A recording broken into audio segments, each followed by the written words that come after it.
Hi, I'm Tom, and this is the Star Wars Battlefront 2 beta. A game with expectations so low that I thought you had to pre-order the game in order to play the beta. Funny enough, you didn't. So I had my way with it and came out on the other side with some happy, cool fun times. But also with some fair criticisms that I feel are justified.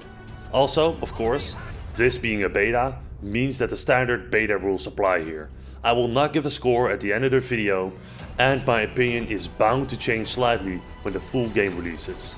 Now, let's get into the action, let's dive in.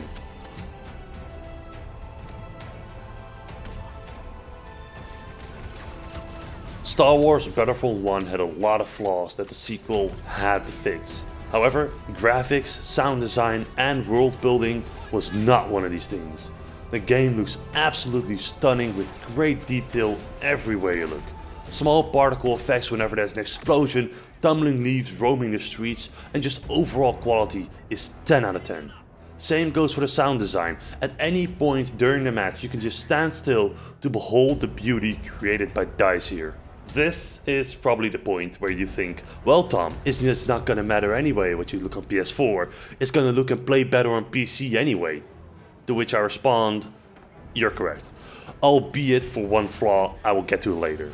But when you compare the two, PS4 and PC, you can clearly see that DICE did a great job on the PC build.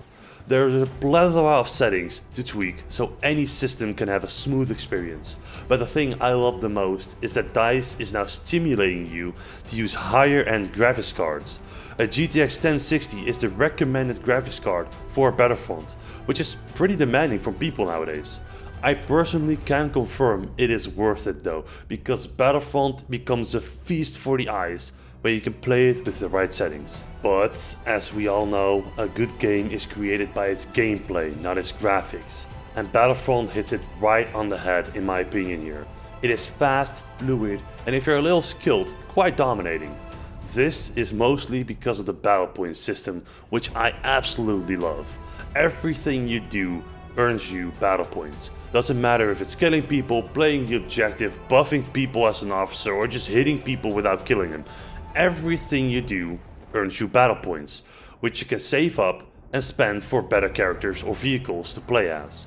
Like for instance Wookiee warriors, jet troopers, battle droids, or heroes like Darth Maul and Rey.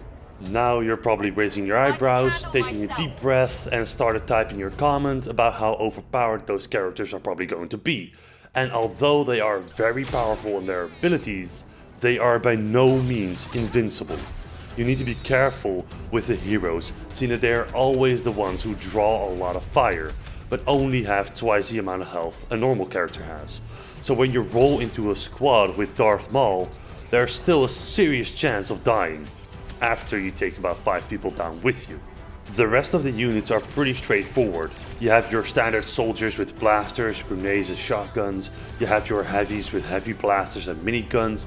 There's the officers who can place down turrets and give other units buffs to enhance survivability and gain battle points. And lastly, you have your specialists who mainly use snipers and spotting scopes. Each class does have way more abilities than in Battlefront 1, so if that was a gripe for you in the first installment, consider it fixed. Lastly, before I move on to the negatives, we have Starfighter Assault, the long demanded space battles which do a lot more justice than the last DLCs from the first game. Here the objective is to destroy the enemy blockade, disable the shield generators and blow up the Star Destroyer that's currently docked at a space station. In this mode as well, you accumulate battle points to spend on hero ships like the Millennium Falcon or Poe Dameron's X-Wing from episode 7, which in all fairness, they are a lot better, seeing that they A, pack a punch and B, have a lot more health. However, the same thing applies as with the other heroes, they draw a lot more fire, so your life will be short-lived, but sweet as hell.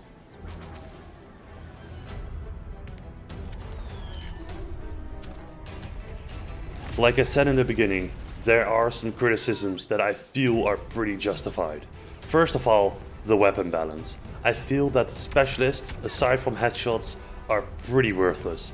They require way too many shots to grant a kill and thus become more of cannon fodder than anything else. Strangely, the same goes for the MTT, the giant tank you can control in Galactic Assault. Giant explosions are made by its cannons, yet a direct impact to the chest doesn't even kill an opponent. There are some serious issues that render a good part of the game worthless to play unless you like a real challenge. And speaking about real challenges, the PC version of the game is ported over very well, except for the one thing I would get back to in the beginning of the video, and that thing is aerial vehicle controls. On PS4, they're just fine, don't worry about it. But when I switched over to PC, I could not stand the way the steering worked. There was a strange feeling of mouse acceleration that just made the entire experience horrible.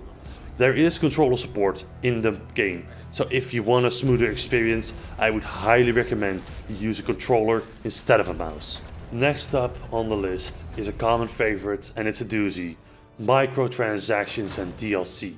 Now a little hooray before diving into the worst part. For as far as I know, there will be no season pass for Battlefront 2. All new maps will be free to play for everyone who can download the update files. However, we all know EA, and if they don't get your money by directly charging you $50, they will get it in a different way. This way being star card packs, the next loot box systems down the line created by cash grabbing CEOs. These packs give you new abilities, victory poses, weapons, you name it. In other words, non-cosmetic items. Which in and of itself is horrible enough, but now it only gets worse, because not only are there other weapons in those crates, there are literal damage boosts in them. So if you spend enough money on these crates, get lucky, or just get enough scrap to graft the fuckers, you can get damage boosts by paying for them, turning Battlefront 2 into pay to win. Congratulations, you played yourself. I think that in and of itself is enough to leave you with.